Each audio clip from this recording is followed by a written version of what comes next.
My name is Celeste Reed, and this is how science works. In the video, it is said that science is a process that never ends and it never concludes, and it's a cycle that just keeps going. It has different answers, different solutions, different methods, and things like that. So there was a cave, and these people found a spider that they weren't familiar with and figured that they had found a new species of spider. So they brought it into a lab to be tested. By testing this spider, they had to create a hypothesis that it was from a new family or a spider that they just couldn't recognize. So they conducted trial and error. They did experiments, and they still weren't successful in finding the right answer that they needed. They thought it was a brown recluse, but with observation and time, they found out that it's not, because the eyes are in a different place and that it looks different. So they knew that it wasn't related to that and that it was something different. They were too stumped. So another process and another step is to reach out to the scientific community and reach out to someone who is more familiar, someone who has more experience with this subject and this matter.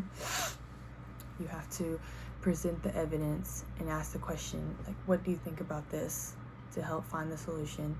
So they sent it for more observation, and they thought it was maybe a spider related to another different kind of spider, but they needed to conduct more experiments, more observations in order to find out the answer.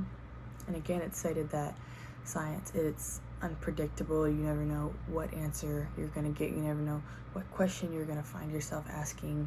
You don't know what solution that you're going to find. So it's unpredictable.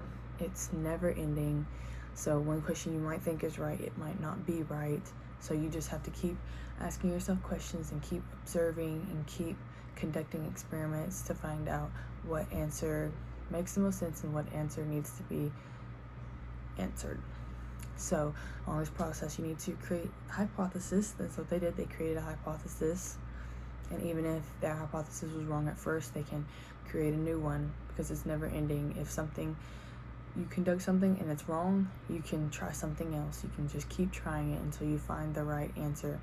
So that's like with trial and error. You make a hypothesis, conduct the experiment. If it's not right and it's wrong, you just try it again. You try it a different way.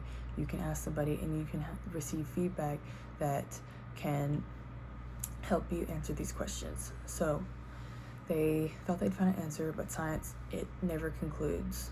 It just keeps going and keeps going. So they had to ask more questions, and they had to figure out more things to help them find the answer that they were looking for.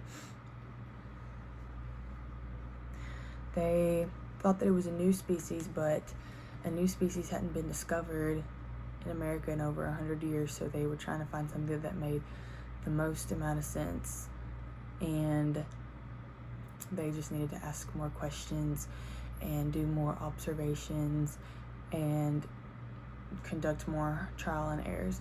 They ended up sending it off to somebody who dissected it to see what similarities and what differences it had from other spiders and from other things like that. So by following the steps of observing and creating hypothesis and reaching out is very important, because if you're stumped and don't know what to do next, somebody else, they might know what to do, or they might have an idea to help process the process a little better. So they sent it off to get dissected by somebody, and with that, they were able to find the solution that it was from a different family. So how science works, you have to understand how the steps work and understand the cycle and the process that it takes to find the answer that you're looking for. So if you have a question, you need to think of a hypothesis, think of what the answer is, and then you need to go through the steps of solving the equation and solving the experiment by conducting experiments. But with that, you need to collect data, collect the right information, and even if something goes wrong, you need to try again. And if you still can't figure it out, you need to reach out, and you need to get help from the scientific community, from someone who knows about the idea or knows or is experienced in this kind of thing. So if you follow the steps, it can help you find the solution that you need to find.